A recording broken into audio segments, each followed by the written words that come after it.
नमस्कार, मैं हूं रविंद्र जैन और आप देख रहे हैं मुंबई मास टाइम्स। आइए देखते हैं आज की मुख्य खबर। नमस्कार। पार्थ पवारांना क्लीन चिट मिळाली अशी बातमी आज सगळ्या माध्यमांनी चालवली।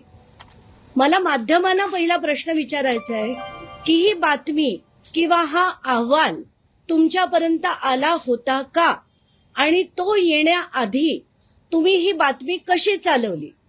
कारण हा अहवाल अजून आलेलाच नाही। मी पूर्ण माहिती घेतली आहे, अजून हा अहवाल रिलीज झालेला नाही, त्याची इनफॅक्ट शेवटची बैठक सुद्धा अजून बाकी आहे अशी माहिती मला आता त्या विभागाकडनं मिळतेय।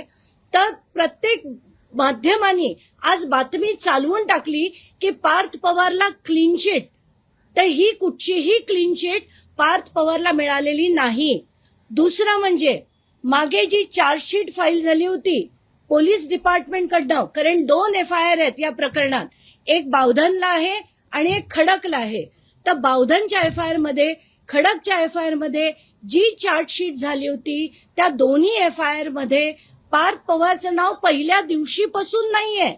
म्हणून तर आमचा खरा लढा होता की त्याचं नाव FIR मध्ये का नाही, आणि जर FIR मध्ये त्याचं नाव नाहीये तर चार्जशीट मध्ये नाव येण्याचा प्रश्नच येत नाही।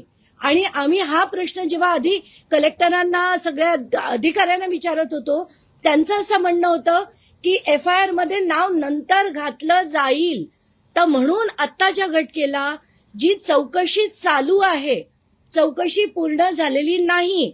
आत्ताच्या घटनेला शीतल तेजवानीला बेल मिळू नये म्हणून एक चार्जशीट फाईल झाली होती, आणि त्या चार्जशीट फक्त सीमित शीतल तेजवानी पुरतीच होती।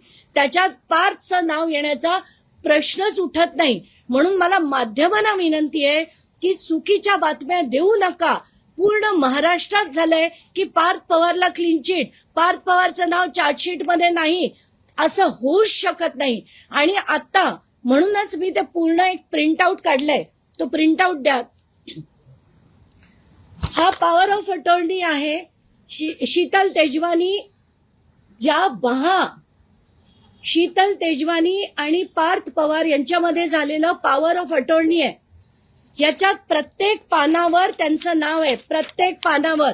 इतकंच नाही तर याच्यात पार्थ पवारचा फोटो, त्याच्यावर शिक्का, त्याच्यावर त्याची सही, हे बघा, सगळ्यांनी झूम इन करून दाखवा।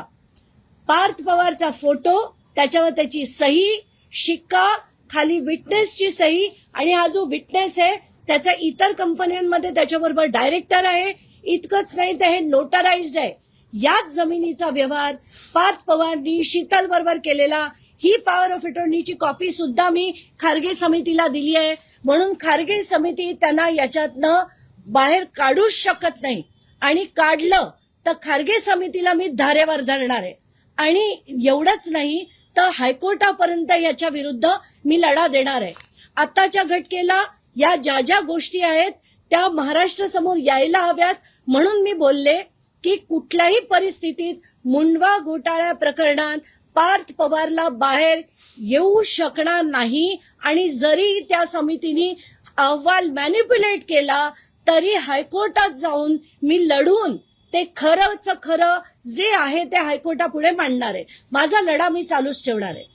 आणि त्यांच्याकडे जे काही 9 तारखेपर्यंत निकाल आहे, त्या निकालाची पार्श्वभूमी आणि ते काही मनुष्यबळ वगैरे विचारात घेता 8 दिवसाची मुदतवाढ या समितीला आम्ही देणार आहोत। आतापर्यंत अहवालच नाही, अहवाल सरकारकडे आलाच नाही। त्यामुळं कशा बातम्या येतात, कसं लोकांना कन्फ्यूज करतात। मीडियाला सुद्धा माझी विनंती आहे की अशा गंभीर प्रकरणामध्ये अशा प्रकारचे लेख देऊन किंवा बातम्या देऊन जनतेला कन्फ्यूज करू नये किंवा जनतेच्या मनात संभ्रम निर्माण करू नये अशी विनंती मीडियाला सुद्धा माझी आहे। त्याची चौकशी कधीपर्यंत पूर्ण होईल? 8 दिवसाच्या आतमध्ये अंतिम अहवाल माझ्याकडे येणार आहे। एक नाशिकचं पण असं जमीनचं प्रकरण होतं, गायरान तुम्ही चौकशीचे आदेश दिले, गायरान जमिनी चौकशी विभागीय आयुक्त करतायत, त्याचाही रिपोर्ट आमच्याकडे येणार आहे।